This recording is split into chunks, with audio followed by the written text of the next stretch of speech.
Hello everyone. In the last video we discussed about the concept of socialization.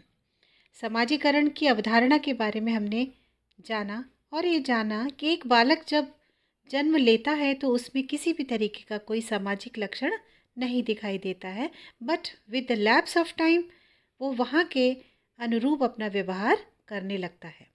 And he brings with himself some innate powers and potentialities. और इन जन्मजात शक्तियों को जो अपने साथ ले करके आया है उनको सामाजिक वातावरण में विकसित करके सामाजिक बनने का प्रयास करता है. And this process is only called समाजीकरण और socialization. Today in this video we will discuss about some definitions from eminent psychologists. So beginning with Professor A.W. Green.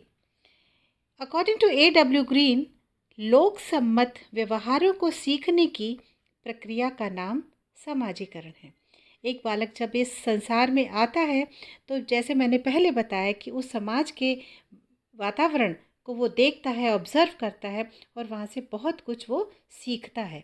यही प्रोसेस जो सीखने की है एक बालक की, उसी को प्रोफेसर A.W. ग्रीन ने समाजीकरण कहा है. और we can say socialization is the process by which the child acquires a cultural content along with selfhood and personality.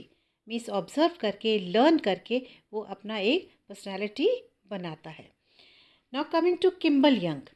Kimbal Young के अनुसार समाजीकरण वह प्रक्रिया है जिसमें व्यक्ति सामाजिक तथा सांस्कृतिक क्षेत्र में प्रवेश करता है और समाज के विभिन्न समूहों का सदस्य बनता है तथा जिसके द्वारा उसे समाज के मूल्यों व मानकों को स्वीकार करने की प्रेरणा मिलती है.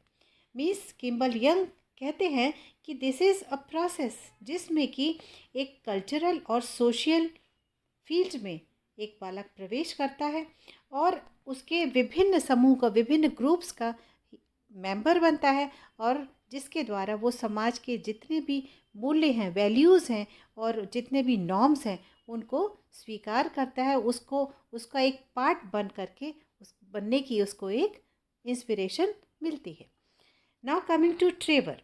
ट्रेवर के अनुसार समाजीकरण वह प्रक्रिया है जिसके द्वारा व्यक्ति अपने सामाजिक वातावरण के प्रति अनुकूलन करता है और इसी सामाजिक वातावरण में वह मान्य सहयोगी एवं कुशल सदस्य बन जाता है. ट्रेवर कहते हैं कि सोशलाइजेशन एक ऐसा प्रोसेस है जिसमें कि एक व्यक्ति अपना जो सोशल एनवायरनमेंट है उसको अडेप्ट करता है.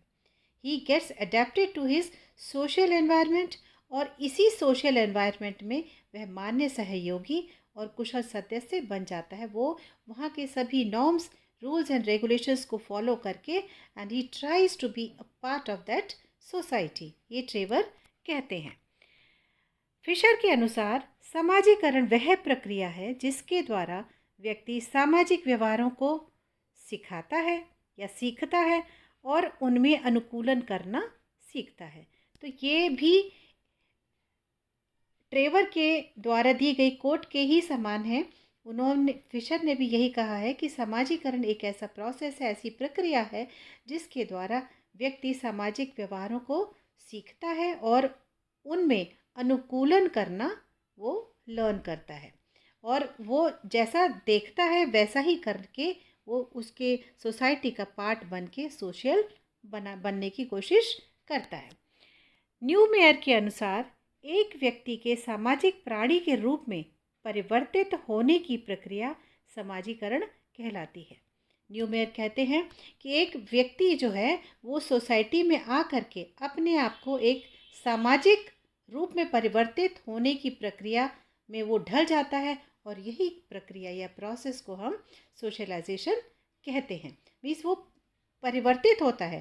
स्टार्टिंग में उसके अंदर किसी भी तरीके का कोई लक्षण नहीं होता है, लेकिन इस समाज को देख करके, समाज के लोगों को देख करके वो उसके अंदर चेंजेस आते हैं, उसमें परिवर्तन आते हैं and that process is only socialisation.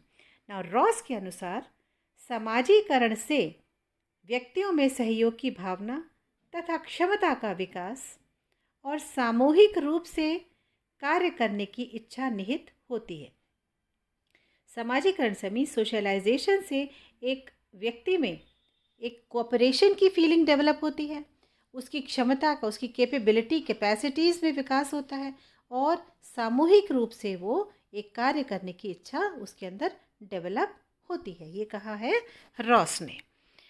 Cook के अनुसार सामाजिकरण की प्रक्रिया का परिणाम यह होता है कि बालक सामाजिक दायित्व को स्वयं ग्रहण करता है तथा समाज के विकास में योग देता है।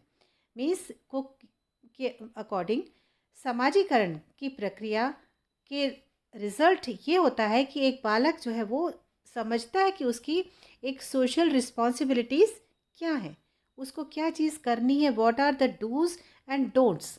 उसको ये पता पड़ जाता है कि उसे क्या चीज़ नहीं करनी है और क्या करनी है और उसका दायित्व क्या है, और उसको वो एक्सेप्ट करता है सबको और समाज के विकास में वो अपना योगदान देता है। So all these were the definitions from eminent psychologist, जिनको कि आपको याद रखना बहुत ज़्यादा ज़रूरी है और आपको पता होना चाहिए कि कौन सा कथन किस साइकोलॉजिस्ट के द्वारा दिया गया है। So thank you guys.